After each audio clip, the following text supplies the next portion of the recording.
Olá, no Espaço Aberto de hoje nós conversamos com o presidente da Fundação de Previdência, FUNPREV de Bauru, Donizete do Carmo. As contas da FUNPREV envolvendo pensões, aposentadorias, interferem na vida de milhares de pessoas, inclusive no tempo. Afinal, o regime próprio de previdência é que gere essas contas. A gente fala de uma série de medidas que estão em andamento. Também aproveita a presença aqui do Donizete do Carmo para atualizar os dados do acompanhamento de rentabilidade financeira, de aplicações do fundo e também das contas do chamado aporte, daquilo que a prefeitura tem que retirar todo ano do orçamento para fazer o equilíbrio do ajuste das contas ao longo do tempo. Donizete, obrigado por seu retorno aqui. Fala conosco pela rádio e pela TV Câmara. Bom dia, Nelson. Bom dia, ouvintes da Rádio Câmara, da TV Câmara. Estou à disposição para esclarecer. Tá, vamos começar pela questão do aporte. A gente sempre faz o papel didático dessa informação para aquele que não conhece as informações possam se inteirar desse assunto. Tem uma previsão já sistematizada no orçamento ao longo do tempo, que foi realizada lá atrás, através de lei, e ela vai eventualmente sendo ajustada de acordo com o andamento das contas no dia a dia. Primeiro, acho que é legal a gente explicar rapidamente o que é aporte e falar da modificação dele que está sendo proposta em valores nesse momento, Donizete. Sim. Na verdade, os aportes acontecem por conta de alguns fatores. Por exemplo, quando o município cria algumas despesas e essas despesas obrigatoriamente têm que ser repassadas aos servidores aposentados. Inicialmente, nós iniciamos este ano com um aporte de 22 milhões. Já por conta dessas alterações, por conta de reajustes e também por conta de algumas alterações que aconteceram nas legislações, gratificações de servidores, esse aporte terá que ser alterado de 22 milhões, que está acontecendo no ano de 2018, para 24 milhões para o ano de 2019. O projeto de lei que nós apresentamos, o projeto inicial, na verdade, o valor era de 27 milhões. Essa redução para 22 milhões é por conta do auxílio-doença, que nesse projeto apresentado na semana passada aqui à Câmara, prevê a transferência dos servidores que estão de auxílio-doença para os órgãos. Fazendo isso, há uma redução nos aportes de 27 milhões para 24 milhões. Então, para as pessoas entenderem, as duas medidas, para que elas se encaixem aqui financeira e legalmente, teriam que andar quase juntas do ponto de vista legislativo. Sem dúvida, e por esta razão, o projeto que nós encaminhamos à Câmara é um projeto só, para evitar isso, para evitar que um seja aprovado e o outro não. Até porque esse projeto eu tenho que encaminhar para o Ministério da Previdência, porque eu dependo dele para aprovar o CRP do município. CRP é o Certificado de Regularidade Previdenciária, que é fundamental para a prefeitura, por exemplo, continuar recebendo transferência de recursos, firmar convênios com a União. Ou seja, se a vida financeira e legal do Fundo de Previdência, das obrigações da prefeitura não estiver em dia, a gente pode perder o CRP. Sim, e nós perdemos o CRP, como você mencionou, nós deixamos de receber verbas, e deixando de receber verbas, o município trava, o município para. Tá, aqui não é nenhum alarde, é só para explicar a questão de funcionamento. As medidas, como o Donizete está aqui para explicar para a gente, estão sendo adotadas, tanto que estamos falando do projeto de lei referente a essas medidas. A redução, primeiro, da questão do aporte, ela tem uma informação adicional importante, Donizete, de novo de forma didática. Para cada vez que o Poder Executivo ou os órgãos da administração, como a própria Câmara Municipal, o Departamento de Água e Esgoto, mexem em suas estruturas de folha de pagamento ou de servidores públicos, se isso gerar despesas no tempo e não forem cobertas naturalmente pela relação dessas medidas, isso acaba gerando necessidade de novos aportes. Sem dúvida. Foi isso que aconteceu este ano. No mês de abril e maio, quando nós estivemos na Câmara explicando o cálculo atuarial, nós deixamos claro que as alterações ocorreram por conta do PCCS, por conta de algumas alterações que o município fez nos planos de cargos e salários e nas carreiras dos servidores, que acabaram influenciando diretamente no cálculo atuarial. Tanto que no mês de maio, nós vimos que o principal fator foi a Secretaria da Educação, que teve um reajuste de aproximadamente 20%, contra em torno de 1% das demais categorias. Ou seja, cada mexida na área da Secretaria da Administração, para reforçar o raciocínio aqui, Não tem nenhum problema discutir a vida da valorização do servidor público, mas é preciso que junto com ela no tempo, isso está amadurecido agora, também com as alterações de lei e os necessários aportes eventuais junto ao Fundo de Previdência. É isso mesmo. A questão da redução do valor, então, ele passaria de 22 milhões hoje para cerca de 24 milhões em 2019. Isso. Hoje a prefeitura faz aportes de 24 milhões, a partir de janeiro de 2019 alteraria para 24 milhões. Para as pessoas entenderem essa redução só com a mexida do auxílio doença, que nós vamos explicar um pouquinho mais, de 3 milhões de reais, explica essa continha. Primeiro, quanto que é a despesa atual de auxílio doença com servidores que após 15 dias de impossibilidade de trabalho, para quem não acompanha o caso, essa conta deixa de ser paga pelo INSS e é paga pelo Fundo de Previdência. Na verdade não é pelo INSS, eles deixam de fazer o pagamento. Hoje quem faz o pagamento é a FUNPREV. Eu fiz a conta errada dos 15 dias, então pode me corrigir. Tá no ar? Dá para corrigir? Tranquilo. Então, como é hoje? Hoje o município faz o pagamento de 15 dias e a FUNPREV faz o pagamento a partir do 16º dia. Isso. Hoje a despesa gera em torno de 400 mil reais por mês. O valor é alto, a quantidade de servidores não é tão alta assim, porque hoje nós temos em torno, na média, 160 servidores afastados. Embora seja um número pequeno, o valor é alto. E a transferência para os órgãos, isso é favorável não só para a FUNPREV, como também para o município, porque hoje a FUNPREV faz a gestão do afastamento.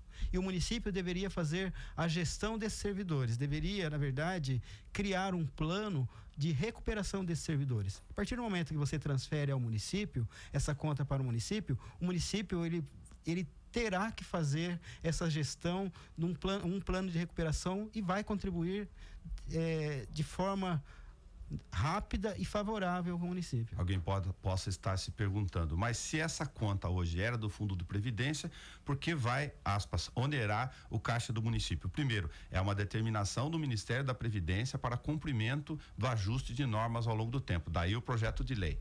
Sim, o projeto apresentado pelo governo federal, que é o projeto da reforma de previdência, lá atrás, o primeiro projeto, já se falava em transferir o auxílio doença para os órgãos, para que o regime próprio de previdência trabalhasse tão somente com aposentadorias e pensões.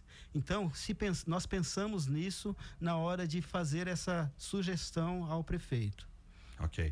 Com isso, todos aqueles servidores públicos que precisam se afastar em períodos superiores a 15 dias, que hoje é feita tanto a gestão quanto o pagamento pela FUNPREV, essas questões todas do recurso financeiro vão para o orçamento e é pago direto pela prefeitura. Em primeiro momento, nós pensamos dessa forma, em transferir tanto a gestão quanto o pagamento para os órgãos. Mas depois de longas conversas com a administração, nós chegamos à conclusão que neste momento é inviável o município assumir tudo, assumir tanto a gestão quanto ao pagamento. Então, o que nós definimos nesse projeto de lei que nós encaminhamos, que a FUNPREV continua fazendo a gestão, faz o pagamento e o município, até o 12º dia do mês subsequente, faz o repasse para nós. Tá. A gente acabou de acompanhar uma breve conversa do Donizete dentro da Comissão de Justiça da Câmara e os vereadores comentaram, por exemplo, já de uma discussão política que faz parte do projeto junto ao Poder Executivo, de então estabelecer eventualmente um prazo para que a prefeitura possa resolver todo o pacote desde já, também assumindo daqui a algum tempo, eventualmente, uma modificação no projeto de lei, também a obrigação de gestão. Sim. Em conversa com os vereadores, eles falaram que seria melhor, tanto para o município quanto para a FUNPREV, que esse projeto que nós encaminhamos à Câmara já tivesse esse prazo e não deixasse para fazer isso depois. Ok, agora para o servidor público é importante essa informação que a gente deu da conta de 400 mil. Isso significa na prática que a FUNPREV terá com este projeto de lei 400 mil reais em torno disso por mês para poder investir no mercado financeiro. Sem dúvida. E é por isso que é vantagem para o município e também para a FUNPREV, porque hoje nós temos que tirar esse dinheiro do caixa da FUNPREV para pagar o benefício. A partir do momento que o projeto for aprovado, ou seja, a partir de janeiro de 2019, a FUNPREV terá, em média, 400 mil reais a mais por mês para investir. Donizete, rentabilidade das aplicações financeiras, o volume, como se sabe, da Funprev em função do tamanho de seu caixa é bastante significativo, talvez seja o maior aplicador financeiro aqui na região de aplicações financeiras de vários tipos de títulos, e o cálculo atuarial que vê essas despesas e projeção de mercado no ano passado já apresentava um cenário bem diferente nesse ano. Como é que ficaram os números desses primeiros meses de 2018? Nós iniciamos o ano muito bem. Nós estávamos superando a meta atuarial em mais de 60%. Nos meses de janeiro, fevereiro, março até abril. No mês de maio, o nosso Comitê de Investimentos tem monitorado diariamente o mercado financeiro. Mas no mês de maio, por fatores externos, acabou se agravando um pouco. Principalmente depois desses fatores, principalmente por conta da greve dos caminhoneiros. Então, no mês de maio, teve uma queda brusca. Até abril, nós estávamos superando a meta. Infelizmente, a partir de maio, nós tivemos esse problema, e não foi um problema pontual, foi um problema que atingiu todos os RPPS, aí nós passamos a perseguir a meta. Nós estamos abaixo da meta, teve o reflexo também no mês de junho, e agora no mês de julho nós não fechamos ainda, mas até ontem, pelos números, nós conseguimos atingir 1,39% de rentabilidade no mês. Mas janeiro, fevereiro, março e abril, nós estávamos superando a meta. No mês de maio, por conta de fatores externos e principalmente por conta da greve dos caminhoneiros, nós tivemos uma rentabilidade negativa. Esse reflexo também aconteceu no mês de junho, mas o que nós fizemos já em junho para proteger a carteira? Nós fizemos movimentações de mais de 100 milhões de reais para proteger a nossa carteira. E desde mês de maio, por conta desses fatores, nós temos mencionado que dificilmente nós conseguiremos cumprir a meta este ano de 2018. Nós já estávamos trabalhando com isso. Se não houvesse a greve dos caminhoneiros, possivelmente nós conseguiríamos atingir a meta. Mas sabemos também que agora, nos meses de agosto, setembro e outubro, há outros fatores que podem prejudicar, que são as eleições. Claro. Então, nós já estamos trabalhando com isso. Nós temos lá 2 economistas que têm trabalhado diariamente com isso. Nós temos o Comitê de Investimentos que temos sentado toda semana, fizemos várias reuniões, não só ordinárias, como extraordinárias, para tentar proteger a nossa carteira este ano. A ideia é procurar, com, lógico, a obediência aos regimes de prazos de investimentos e tipos de escolha de fundos, aqueles que, dentro do cenário, infelizmente, ruim, negativo, projetado para o mercado financeiro que era esperado, uma proteção mínima para a questão do fundo, dá rendimento negativo. Eu mesmo estou trabalhando com o aprendizado disso há bastante tempo, para transferir aqui também como servidor público, é uma questão de cenário de curto prazo. Essas modificações visam fazer essa proteção. Exatamente. Tanto que já surtiu efeito. No mês de maio nós tivemos uma rentabilidade negativa de em torno de 1,9. No mês de junho, com as alterações, já reduziu para 0,15. E no mês de julho já tivemos 1,39, até agora não fechamos o número ainda, mas 1,39 positivo. Ok, então talvez um cenário com as mexidas corretas pelo Comitê Financeiro da aplicação dos recursos, não é recuperação, mas de reposicionamento desses valores diante da rentabilidade. Sim, e não só isso, este mês de agosto, para contribuir ainda mais com a carteira da Fundação, a nossa intenção, eu vou apresentar um projeto para o Conselho Curador, um projeto de alteração do regimento interno, criando o núcleo de investimentos na Funprev. Na verdade, não se vai alterar a estrutura organizacional, mas segregando atividades, porque hoje nós temos 2 economistas que atuam na Funprev e mais um economista que é da prefeitura que atua no Comitê de Investimentos.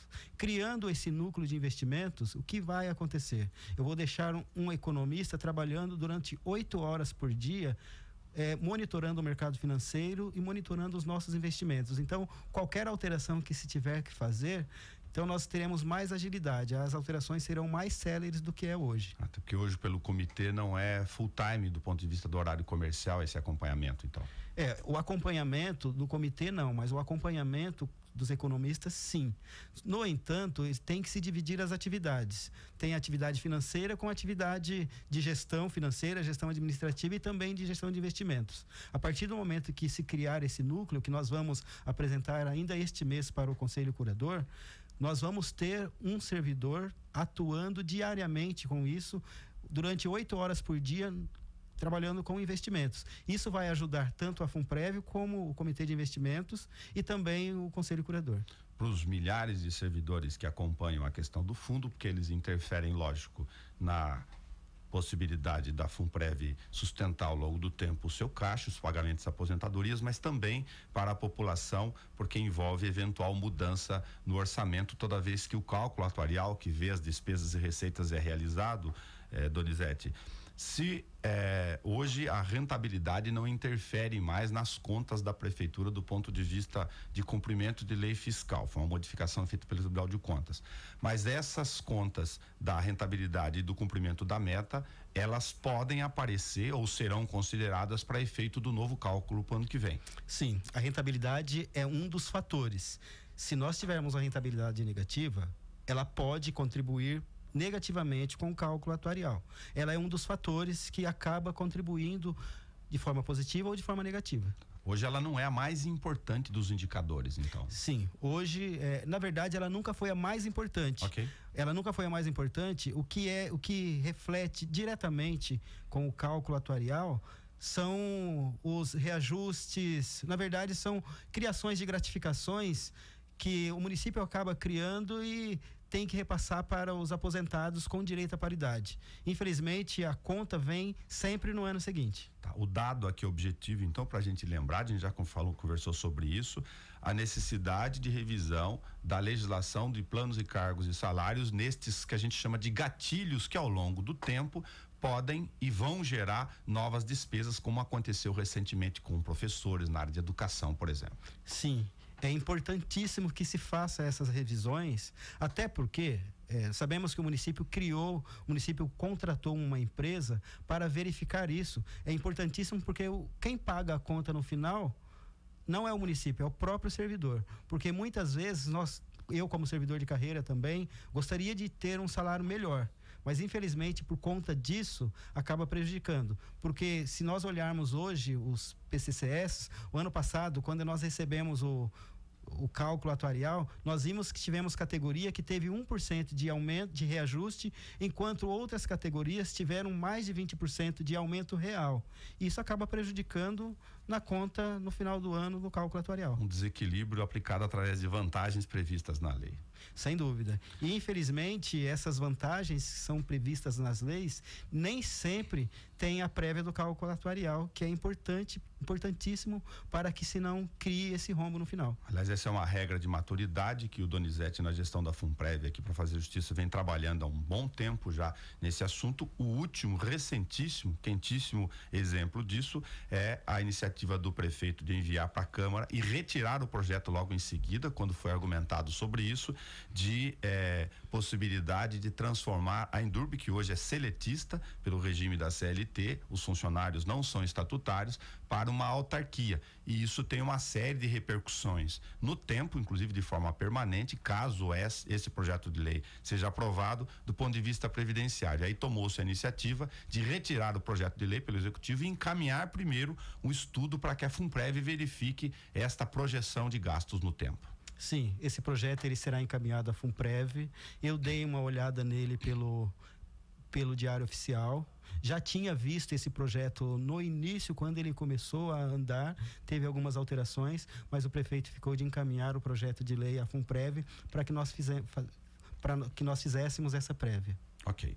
Donizete do Carmo, muito obrigado por ter vindo aqui, durante o seu tempo ajudar a gente a atualizar e também, lógico, para prestar informação para o servidor público, sempre que tiver alguma mexida importante como essa, ou quando vier o projeto da Endurbe para cá, ou tiver o estudo, você está desde já convidado aqui conosco nesse espaço público para explicar.